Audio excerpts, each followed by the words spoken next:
This is the After Party, live with Kim McAllister. Pick a couch, grab a drink, and settle into the conversation.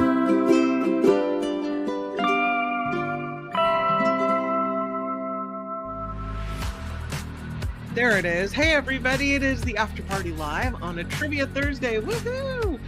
Today, we'll talk about physics, and then I have just kind of some riddle-ish trivia that should be pretty fun. So, looking forward to trivia today. I think it's going to be a really good one. A lot of stories to talk about as well, and I do want to thank some people who have kicked off the month supporting this show. It is crowdfunded and necessary to keep going. So thank you so much to Wes, who today tosses in some money to keep the After Party Live rolling, Deborah S., Rhonda A., Carol S., Gretchen L., just the most recent contributors to the show PayPal. And that will be found or can be found in every day's show description and also in the About tab on the After Party here on the old YouTube. All right, let's jump into these stories. The first one I have to present to you today is, I'm telling you, Exhibit A, reasons why you shouldn't drunk drive or drive drunk or under the influence. If it's not enough that you could hurt someone, you look like a complete and utter moron. Look at this driver who heads right off of a pier at a ferry station into the drink. Yeah.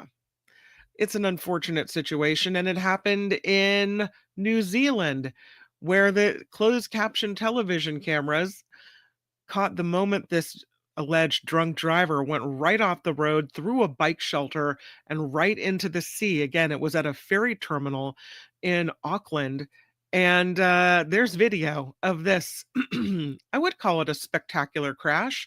You know, I guess if you're gonna have the drunk driving accident, you might as well have this one. Yeah, that's scary.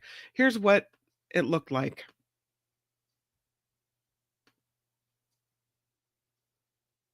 That's fast.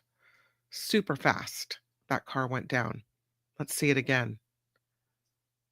Right out. Boom, into the water. You can see that. And then you can see the car sinking. Yikes. Wow. It looks like a lot of people around. So help was called for pretty quickly. But the driver just went right in front of a bus, right through a bike shelter, and right off the end of the pier, right into the water. And watch how it doesn't take much time at all for that vehicle to sink. Looks like the person got out. Rescuers helping the person up the ladder back onto the pier. That'll sober you up in a hurry. It's a 73-year-old lady, did not pass the drunk test after all of this. That's a scary accident. You're very lucky to walk away with your life from that accident. Yeah, that's a bad one. Look at this, though. This is a cute story. Little red panda baby, just born. So cute. This panda, red panda, it's not like a real giant panda. It's a red panda. They're kind of more of the size of like a dog or maybe a koala bear-ish. Finally going on display at the Buffalo Zoo. This is the red female panda cub. They say it's already captured their hearts at the Buffalo Zoo in New York. Doesn't have a name yet. Was born June 15th. Currently being raised by the zoo's vet and animal care teams. But they say the journey hasn't been without challenges. The incredible veterinary and animal care teams have shown dedication and compassion, and each step forward for this cub is a step towards securing a brighter future for red pandas, both at the zoo and in the wild. So the baby makes her public debut today in the Ambassador Animal Exhibit near the entrance to Diversity Hallway. And then she'll spend most of her time behind the scenes for a while. Look, here's another picture. Oh, cute little face. And then she'll be on display every day for about an hour and a half. They kind of ease them into it. They say that her well-being is their priority, so viewing isn't guaranteed at the Buffalo Zoo, The hours that she's on display could vary. When she grows up to be healthy and strong, they'll gradually start introducing her to larger exhibits. But for right now, this nameless red panda is getting the good care that she needs. So cute. So cute. Here's an interesting creature. I saw this uh, article about these bumpy little seahorses. This is from Smithsonian Magazine. Can you see the face there? So interesting. The scientists say that these are amazing camouflage artists and they have a gene loss which gives them a special trait. They're called Bargabant's pygmy seahorses, and they look really, really almost like the Gorgonian corals that they live in because they have these stubby snouts. So here's the corals they live in, and you can see the person reaching in is trying to point out one of these seahorses sitting there. Here's another picture. You can see the corals below and where the seahorse is attached. They really do blend right in. It would be hard to figure out that there's something to munch on there if you were a predator. These pygmy seahorses are among the smallest vertebrates in the world. They are about half an inch to 1.5 inches in length, and they live symbiotically with these Gorgonian corals in the western Pacific Ocean. They have these textures, the bumpy textures and the light pink colors that match the reefs, and they blend in so well that they've only been discovered in the last 60 years. Took us forever to figure out, oh yeah, there's a little creature in there. Researchers from the University of Konstanz in Germany and the South China Sea Institute of Oceanology started looking into the genetics of Bargabant's pygmy seahorse to look at its mimicry ability, how it mimics the coral. They published their study August 25th in the journal PNAS, and they say that the camouflage abilities and other traits are driven by genetic loss in this creature rather than genetic gains. That in these adaptations, there are examples of massive gene loss and a release of evolutionary creativity. It explains the unusual appearance and the biology of these creatures. Regular seahorses typically have that long horse-like snout, but these have you can see here, the snout is short and stout, just like the bumps on the corals where they live. And it's not a coincidence. The seahorses have polyp-like knobs all over their bodies. If this creature had a regular snout, it would be more easily spotted by the predators that are after it. They also have another weird biological thing going on. The males carry the embryos, they nourish them inside their bodies. Other male seahorses carry their young, but they often do so in pouches on their tails. The pygmies are just something very odd and interesting. And scientists said they were in need of explanation. So we had to look into these guys. They wanted to know which genes are responsible for these atypical traits. And so they said the pygmy seahorse's head stays in this childlike developmental stage into adulthood. Normally, there would be a combination of different genetic components to cause the snout of a seahorse to grow proportionally faster than other parts of the body from a certain age and then become elongated. But in this, different growth rates are suppressed, and it comes from a gene loss of this certain gene called HOXA2B. The team demonstrated this by using a genome editing tool, CRISPR, make their point. But they said that wasn't the only gene lost. They also looked into the gene behind the skin color, the skin knobs, and the immune system of this creature, and they reveal that these tiny vertebrates which branched off from full-size seahorses about 18 million years ago, evolved to lose an large amount of genes. They also discovered pygmy seahorses have the smallest known set of immune system related genes of all vertebrates, likely related to the animal's tolerance to coral toxins. That these toxins protect the seahorse from microbes, so their immune system doesn't need to make the genes that would normally provide that kind of protection. Also, because the male pygmy seahorses carry young inside their bodies, they likely needed to lose immune genes so that their immune system wouldn't attack their own eggs. Interesting. They also said they found a cruel irony that pygmy seahorses genetically evolved to live alongside Gorgonian corals so perfectly that now they're unable to live in any other way. So the traits that made the seahorses successful, mimicking the coral, their tiny size, their specialized bodies, are now their greatest vulnerability as well, because if the coral goes, they go too. I thought that was kind of interesting. Now we know all about pygmy seahorses, bumpy little pink seahorses. They're kind of cute.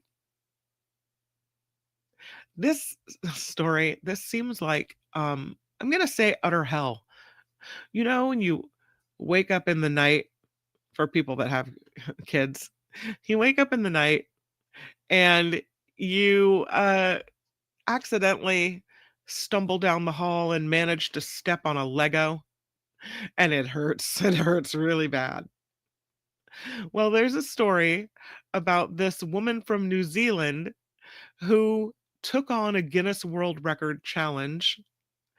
And let's just say that she must have some super tough feet, because this lady took off her shoes and managed to run barefoot over a swath of Legos.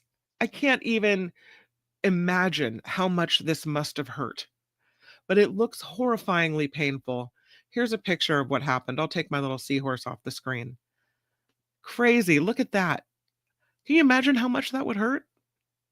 Yikes. I mean, you really have to toughen up. She did it. Ran barefoot over 100 meters of loose Lego bricks.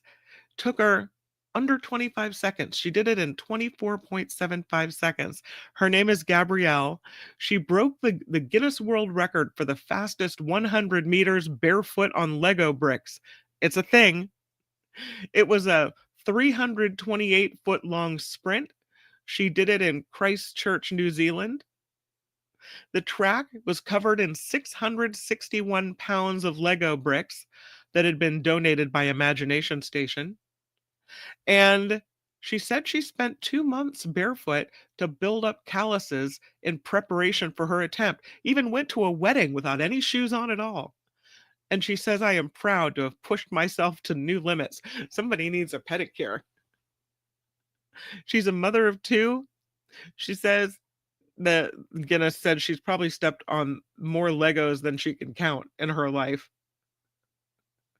They also said she's wearing sunglasses in her attempt, probably to hide her tears from the pain of the Legos. Gabrielle says she's considering trying for more Lego-based Guinness World Records, but maybe for building rather than running over them. I don't even know why you would want to attempt this record. No, thank you. God, that looks awful to me. The worst. No, thank you. We are working on the next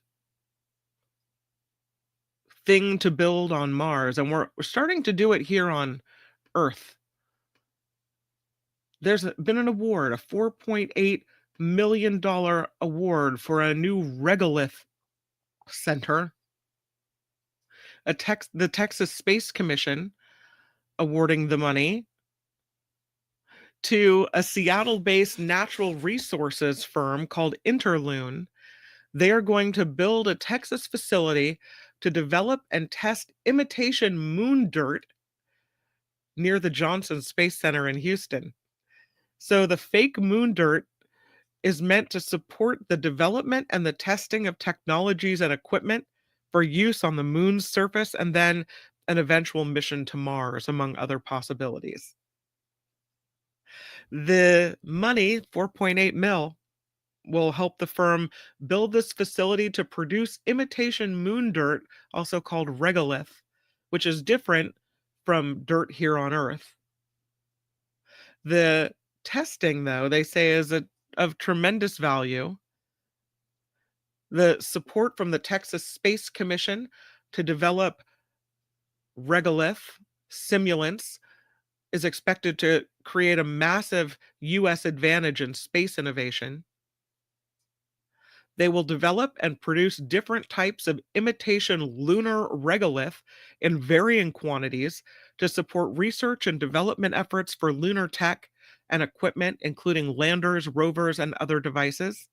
They'll also create testing environments to better simulate conditions on the moon, to be able to harvest natural resources from space, like moon-based helium-3. They say the simulants that they create, the fake dirt, the fake moon regolith, will be able for other companies, available for other companies, government organizations, and research institutions, so they'll sell it. They say for the first time in history, harvesting natural resources from the moon is technologically and economically feasible. Now we start on a new era of lunar exploration to create an in-space economy that will sustain humanity for a millennia.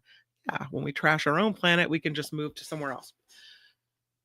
So fake dirt. And now there's a contest for people to get involved in designing the next tires for a rover. So I thought that was kind of interesting, and I bet they'll be tested on the new fake regolith. This is a kind of a bummer of a story, I think, because a lot of people don't want to consume sugar. They know sugar is bad for them, so they use things like um, oh, artificial sweeteners. You pick your poison, right? Pick your favorite.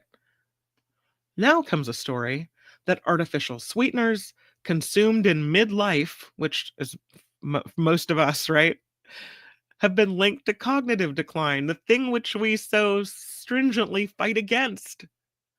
People who consume the highest level of artificial sweeteners during middle age show the fastest declines in cognitive functions like memory as they move into their senior years. This is a study done from 13,000 middle-aged Brazilian adults. These people were followed for a period of 8 years, and scientists said that those who consumed the most aspartame, saccharin, and 5 other kinds of sweeteners experienced cognitive declines at a 62% faster clip than those who consumed the lowest amounts. So here's you're trying to cut out your sugar. You think you're doing better for yourself because you're drinking the diet drinks or putting the sugar substitute in your coffee. And no. Personally, I don't like the aftertaste of these sweeteners. I hate stevia. The taste of anything with stevia, it just is an immediate turnoff.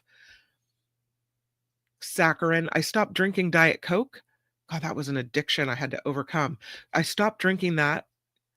The last Diet Coke I had, and I'm telling you guys, like, it was an addiction through my teens, through my 20s, through most of my 30s. I quit when I got pregnant with Julia. And then when I was done breastfeeding her, started again.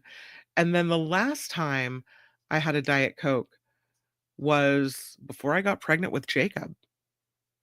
So it's been a long time, and that was the moment where I thought, if I start drinking Diet Coke again, I probably will have no reason to ever stop, and I know that the chemicals in there are bad for me, so I just won't start again. And then I cut out sugary drinks. And now I've been drinking iced tea, or I call it fizzy water, but carbonated water. These are my drinks of choice for so long that I'm used to not having sugar in my drink. So even if there's an artificial sugar, it just tastes weird to me. Coachella Valley tea is so good. It's got this natural, the vanilla tea doesn't need sugar because you kind of get this hint of vanilla. No calories, no sugar. So good. Didn't mean to do an advertisement, but really so good. They don't advertise on this show anyway, so I'm just being honest. But the difference equates to about 1.6 years of aging. The study, published in the journal Neurology, the link between sweeteners and the rapidity of cognitive decline even stronger in people with diabetes, particularly when looking at memory loss. The researchers did say this: there appeared to be no effect in participants aged 60 and older. So everything went down in midlife instead of older years, when a lot of people turn to this type of fake sweetener, artificial sweetener, to lose weight, and it may end up having lifelong consequences for brain health.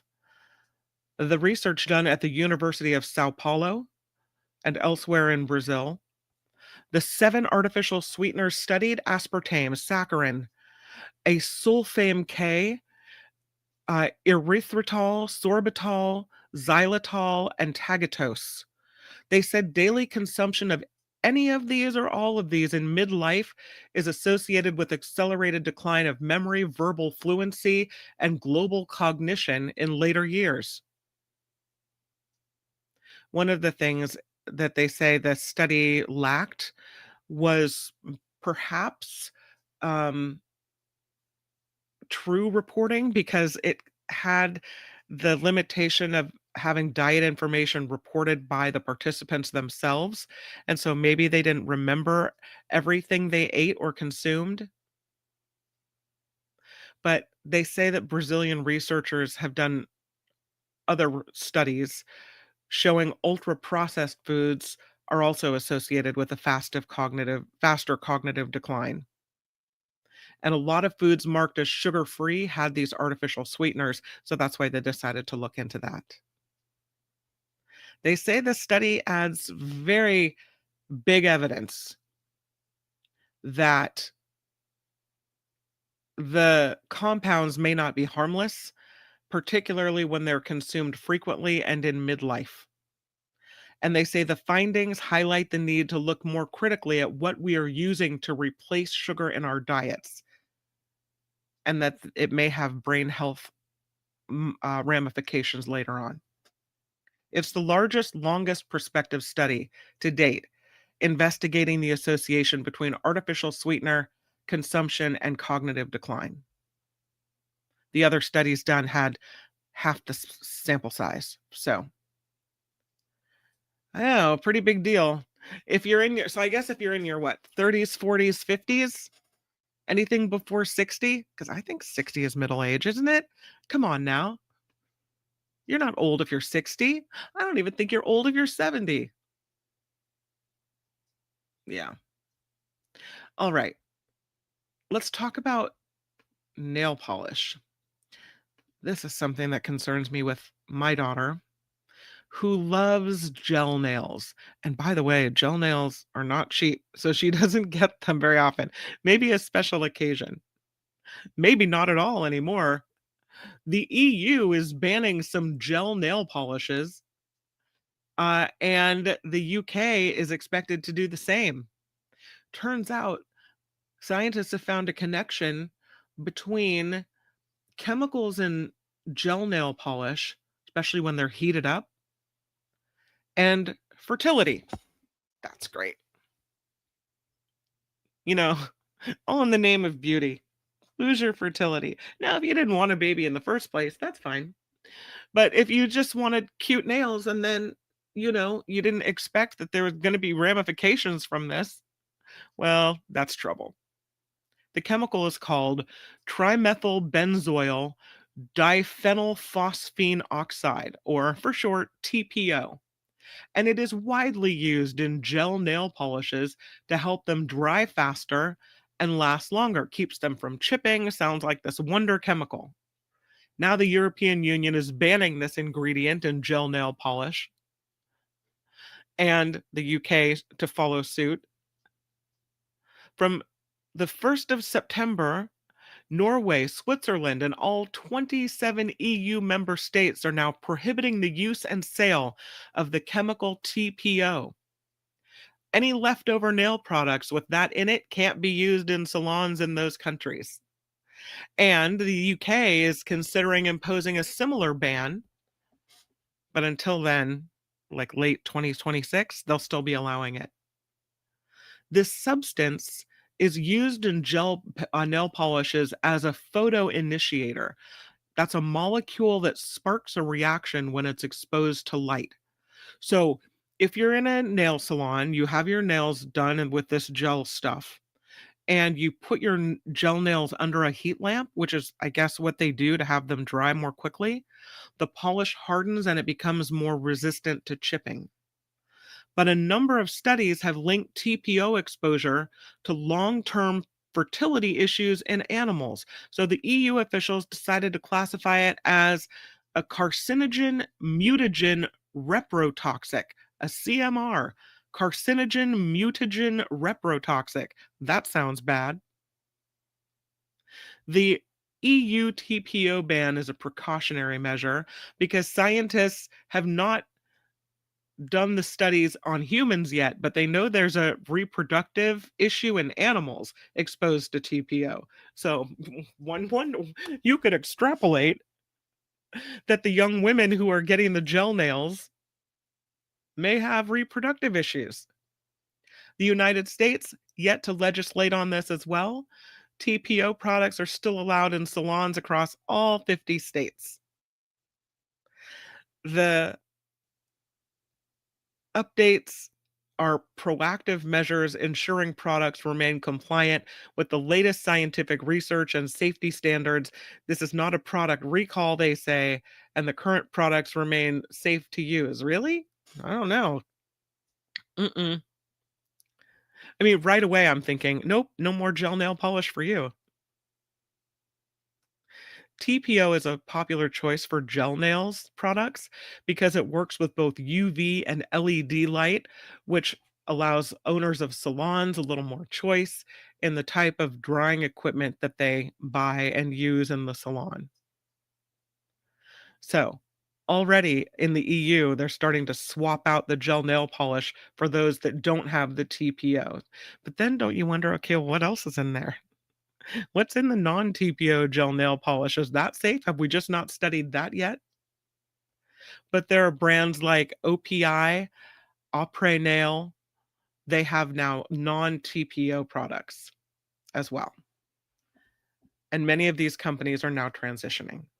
And still in the United States, they're slapping that stuff on our nails, on our kids' nails, on our mom's nails, on whatever. I guess I shouldn't genderize it.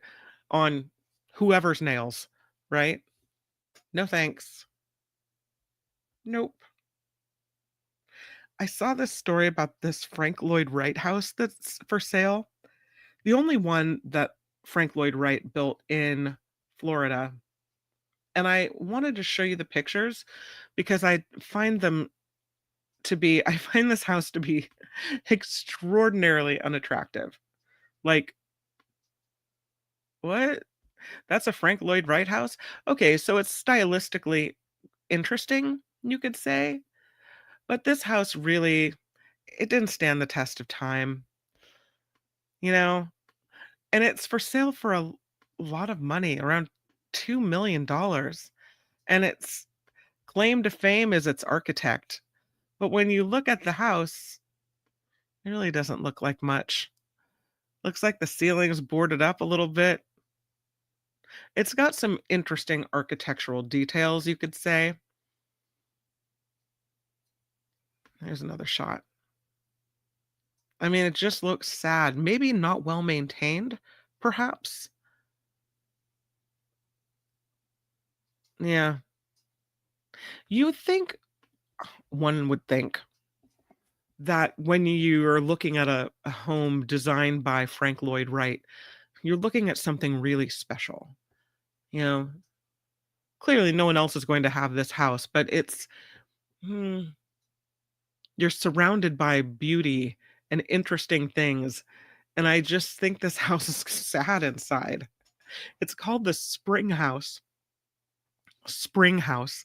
It is on the outskirts of Tallahassee, Florida. It was built in 1954, little over 2,000 square feet.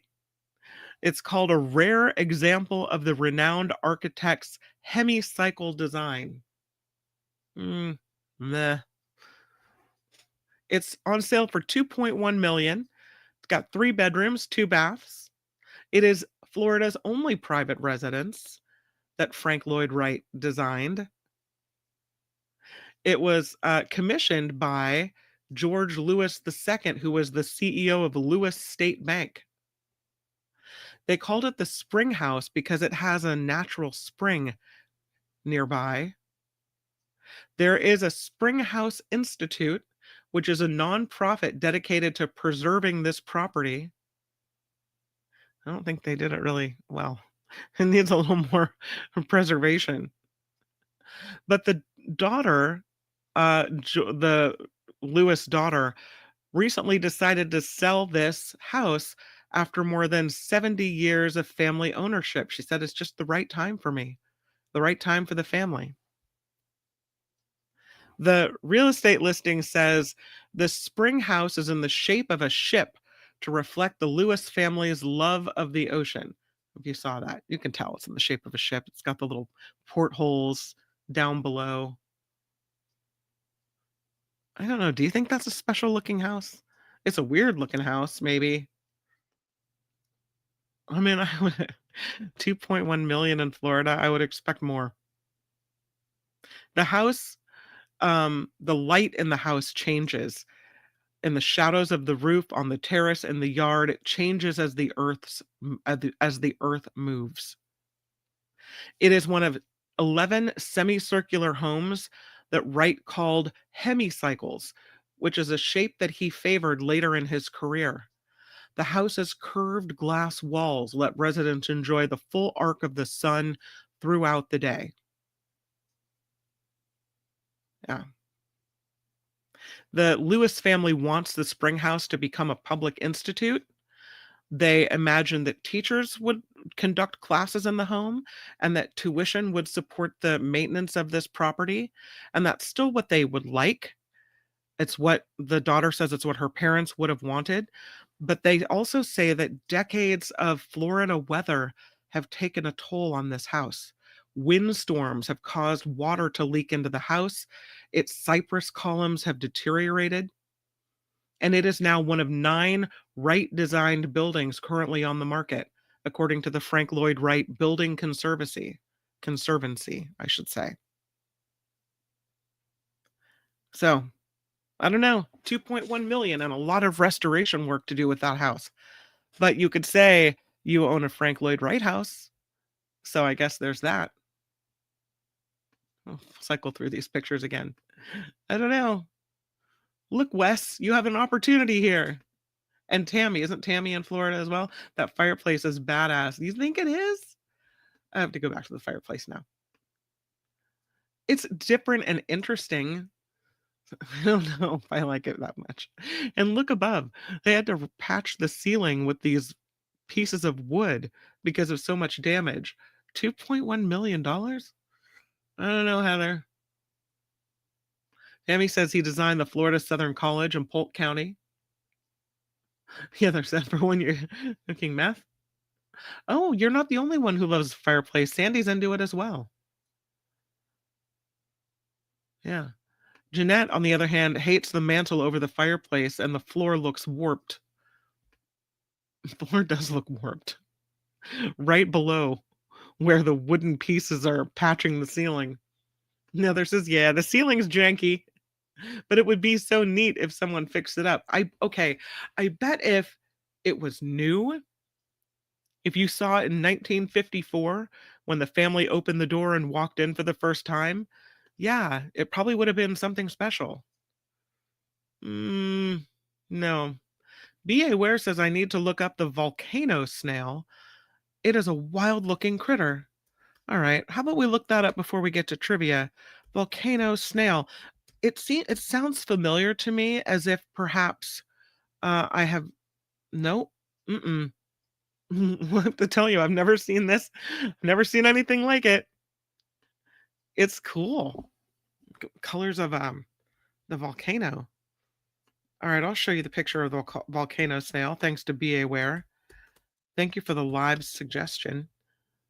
Let's take a little look-see at our friend, the volcano snail. I wonder why it evolved to be this color. That's so weird. I need to do a little research, but here's what it looks like. Right? Thanks, BA Ware. Yeah, I don't know. I need to do a little research on that. That's an interesting looking creature for sure. The volcano snail. Wow. It is also called a sea pangolin, scaly foot. It's a gastropod. It's a scaly foot snail. It's a deep sea snail. Lives in the Indian Ocean. It is endangered. 1.5 miles below sea level. Eats bacteria. It's about 1.5 inches long. The distinctive features include its iron-like shell with iron properties. That's fascinating. What's interesting is they say it lives in the sea, but we see it here pictured on land. So I don't know if it can maybe live in both places. Yeah. It's an armor-plated hermaphrodite with a giant heart that lives near scalding deep sea volcanoes and never eats. Well, we know it eats bacteria. It's a gastropod that grows a suit of metal-enriched scaly armor, and it has an enormous heart, which helps it survive in oxygen-poor waters in the deep, deep ocean. It's got this coat of protective armor covering its foot, fortifying these scales with minerals absorbed from the hot liquid spewed by hydrothermal vents and black smoker chimneys at the bottom of the Indian Ocean, where temperatures can reach 752 degrees Fahrenheit, 400 degrees Celsius. Within the snail's scales, sulfur reacts with iron ions to form iron sulfide nanoparticles, which toughens the snail's defenses even more.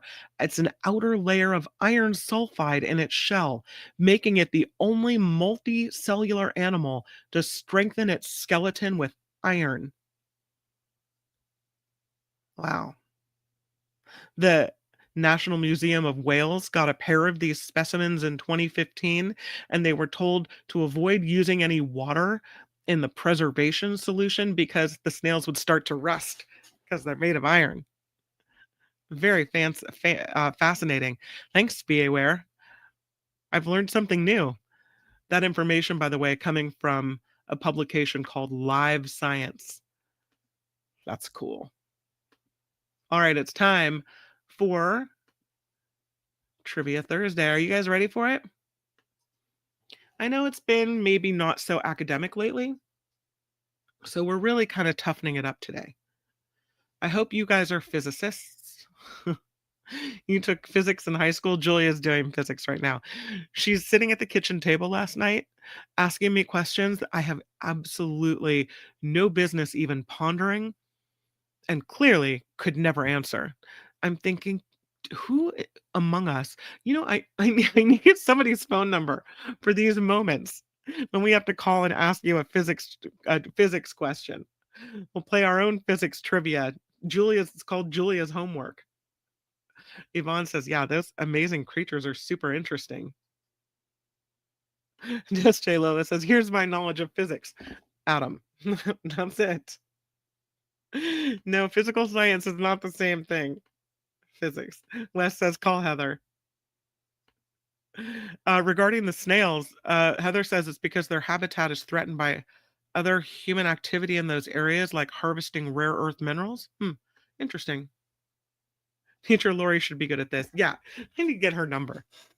I need to start harvesting you guys because I know you're all smart. All right, here comes it. Let me stop being selfish and start getting into trivia. If this category is too difficult, then we'll move on to something that may be more yeah, suited to us. But I have a feeling you guys are going to do well. You think you won't, but you will. First question. Ready? Ready, Freddie? I'm in. Be aware. I got all straight A's in physical education, so it's almost like cheating. That's right. First question. A circuit with more than one path is like a multi-lane highway. What do we call it?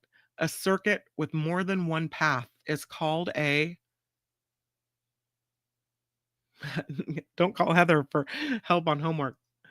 A circuit with more than one path is called a yes, Trevor, a parallel. That's exactly what it's called. Trevor first to the punch, and so Chris Holm has it as well as B.A. Ware and John Watson and SF Tesla and Gordon. Oh, it's a parallel. I'm sorry. Teacher Lori has it. Yeah, I need to hire Teacher Lori for physics help. Yeah, it's a parallel. Good job, you guys. It's called a Circuit City. Now, Trevor has a degree in electronics and physics. Oh, you're going to slay today, my friend. That's not physics, it's electronics. Well, it said physics, so I don't know. What type of lens gives a magnifying glass its power? What type of lens gives a magnifying glass its power? Let's copy Trevor's homework. It is Trevor's phone number I need. It is a convex. Convex with an X. We've got Chris, first to the punch. Nullifidian coming in. Gordon, convex is right. Cameo. Big old fat one, says Heather. SJ Lola. Nope. John Slade says convex. There's a difference between concave and convex, right? But you guys were close. Tammy says convex. Says SF Tesla. Well, concave. Is concave and convex the same thing? I don't know. Oh, that's what I meant. Clearly. Convex as the fat one. All right. Trevor says refractive would also be correct. I'm impressed. Heather says concave has an indentation in the middle. They're the opposite. Okay, so the answer is convex with an X. About how long does it take sunlight to reach the Earth? I'm not sure why that's a physics question, but I guess it measures, you can measure different things with physics, like light. How long does it take about for sunlight to reach the Earth? You guys are so good. 8 minutes, said Heather, and Heather's right. That's right. Teacher Lori says concave curves in, she must mean, I don't know which one of these is convex. Concave curves in, convex curves out. Maybe she meant to say convex there, but they're opposite. Got it. Okay. 8 minutes, says Heather. Yes. 8.3 minutes, says Tesla. Even more accurate. 8 minutes, says Nullifidian. Yes, it's 8 minutes, the answer. Chris says 8. Teacher Lori says 8. 7 seconds. Oh, that's really fast.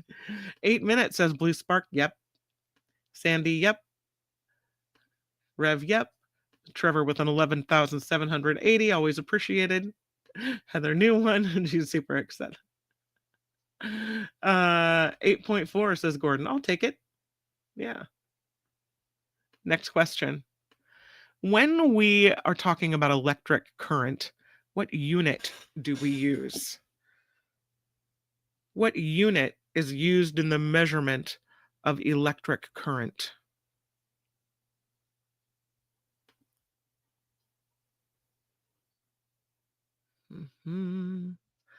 Yes, it is the correct answer. Blue Spark comes in with amperes. Amperes is correct. I guess you could also say amps, John Watson and Gordon and Trevor and Chris. And where am I? Gordon. And Be aware. Sandy has it. And so does SJ Lola. Teacher Lori said amp in there. Ampere, technically. Hope I'm saying it right. Nice. Next question. Why is electricity not considered a primary energy source? Because it's always produced by what?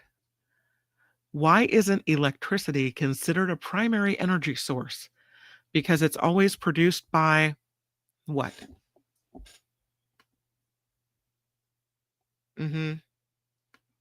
By others, by something else.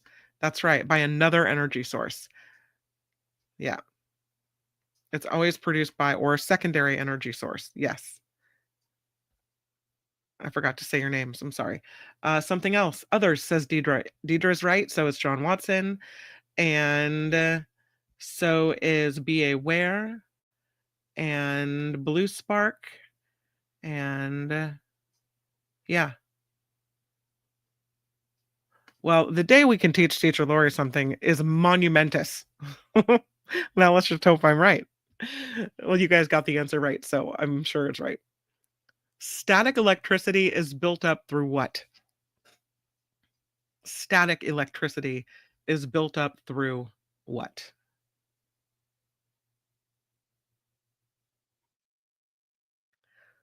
Static electricity is built up through friction, says Heather Kennedy. Yeah, Heather's on it. So is Nullifidian and Cameo and Tesla and Teacher. Cranky has it. So does Gordon and Chris. Rugs, also correct. Sandy has it. Socks on a carpet, also correct.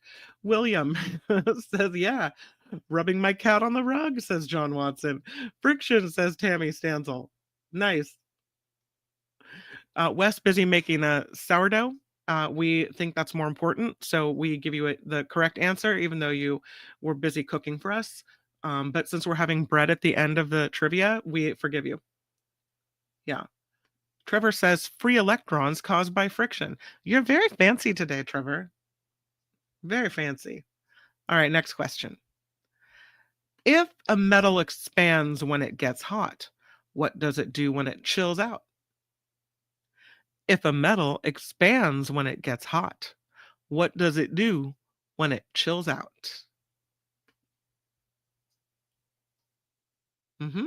Heather says it contracts, and Heather's right. And so is Deidre and Blue Spark and Chris and Trevor and BA and Tesla. Tammy has it. Teacher Lori has it. So does Sandy and SJ. Yeah, nice job. And Calvin. Yeah. Next question. In physics, a Newton isn't just a cool name. It measures what? What does a Newton measure? What does a Newton measure?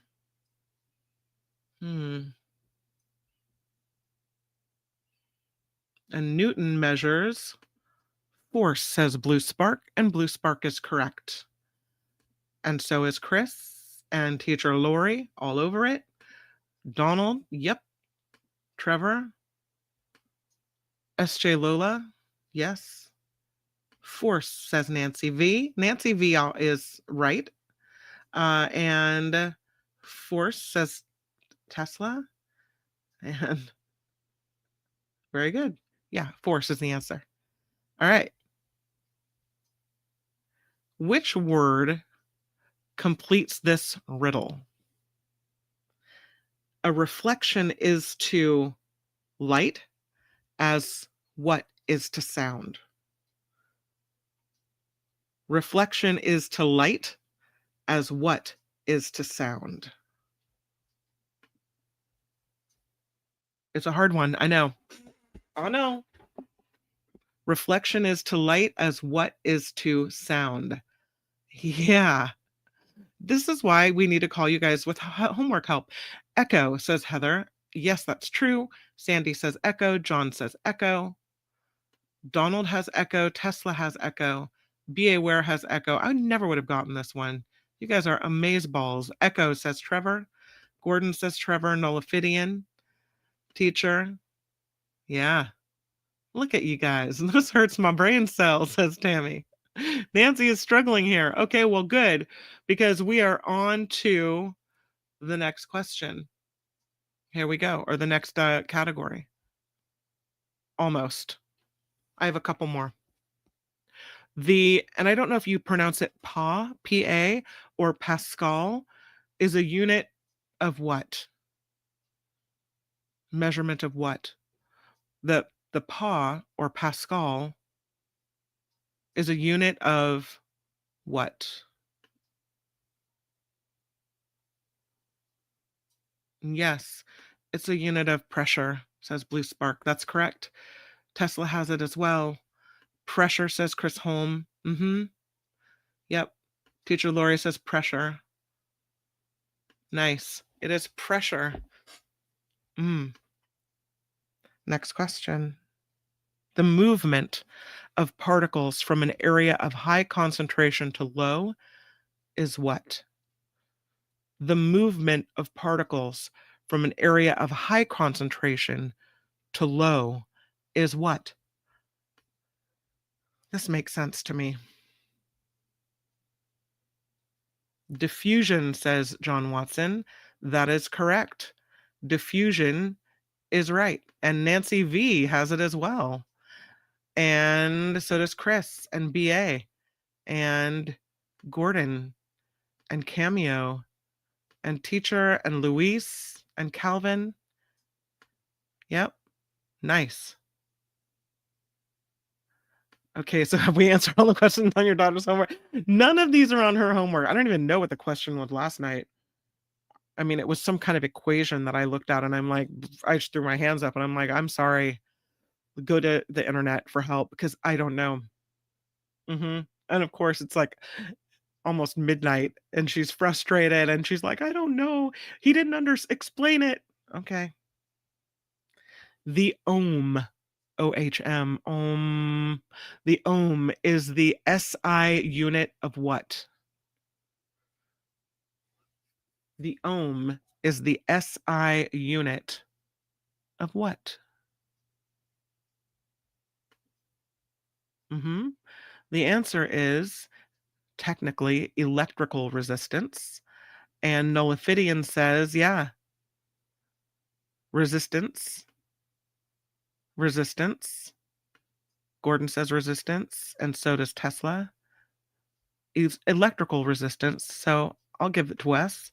Cranky Charcoal says resistance, so does Blue Spark. And Donald. And Trevor. SJ has it. John Watson has it. Unit of resistance, says Chris. Yep. Yep-a-roo. Resistance, says Be Aware. Resistance, says Ren. Yes. Meditating gurus. That's what I would say. Resistance, says Be Aware. Resistance is futile, says Calvin Wong. All right. We move now to these kind of riddles and trick questions. What gets wetter the more it dries?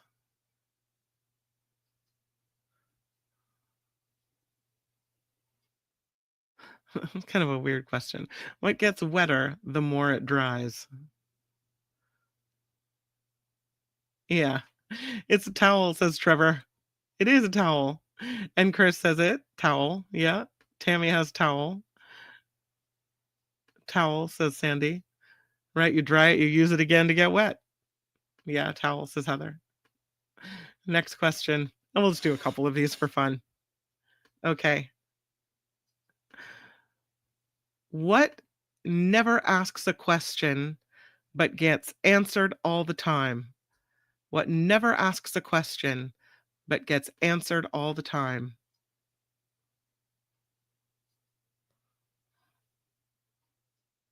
Phones is right, be aware. Yes, it's phones. Wes says phone. Trevor, Sandy, Heather, it is the phone. Next one.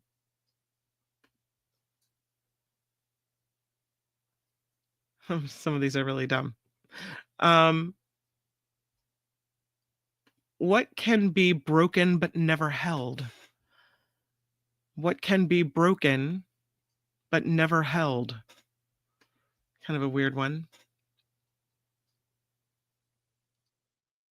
Oh no, go put your stuff in the dryer.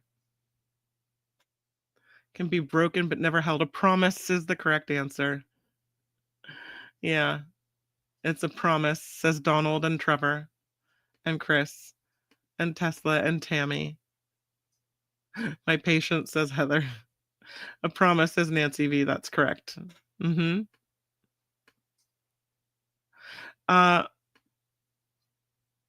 Let's see. What starts with E and ends with E, but only has one letter in it? What word starts with E and ends with E, but only has one, quote, letter in it? The word is... Dad jokes. Yeah, it's true. Envelope. Get it? Letter in it. Yeah. Trevor says envelope. That's correct. I think Trevor does so well because this is the dad humor. Blue Spark says envelope as well. Sandy says envelope. We'll do a couple more of these. What two keys can't open any door? What two keys can't open any door? Meh.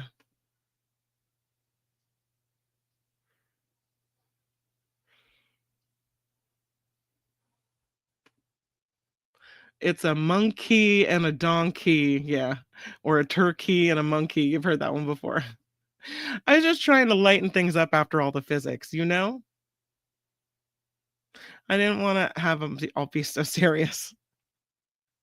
What are two things you can never eat for breakfast?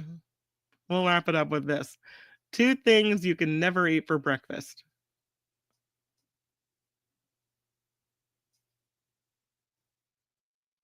These are harder than physics, says Deidre. Lunch and dinner, says VA Ware. Two things you can never eat for breakfast. Lunch and dinner. VA Ware has it. Cameo has it. Ren has it. Tammy has it. Trevor is on it. Jeanette Sizzle has it. Love it. Wood and metal, also a good answer. Lunch and dinner, Nullifidian and Sandy and SJ and Nancy. You guys are awesome. I hope you had an interesting Trivia Thursday. We hadn't done physics before, so that was kind of fun. And yeah, the souls of my enemies. Always a good one. But you can have breakfast for dinner. As a matter of fact, you're right. You can. All right. You guys are so much fun. I really hope that you will join me tonight at 5 p.m. for the Nikki Maduro Show. It is at 5 p.m. Pacific today. Cocktails, mocktails, politics, and so much fun. Please join Nikki Maduro and I on the Nikki Maduro Show right here on YouTube at 5 p.m. We have a great time together. Would love to bring you into the fold and hang out with you for another hour tonight. But until we meet again, have a great rest of your day. Thank you so much for playing trivia today and hanging out with me. And I hope you make it a very good one. I'll see you in a few hours. The After Party Live would like to thank the following contributors and viewers like you.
Thank you, Luis. Yes, hit the like button. Woohoo!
So noted, my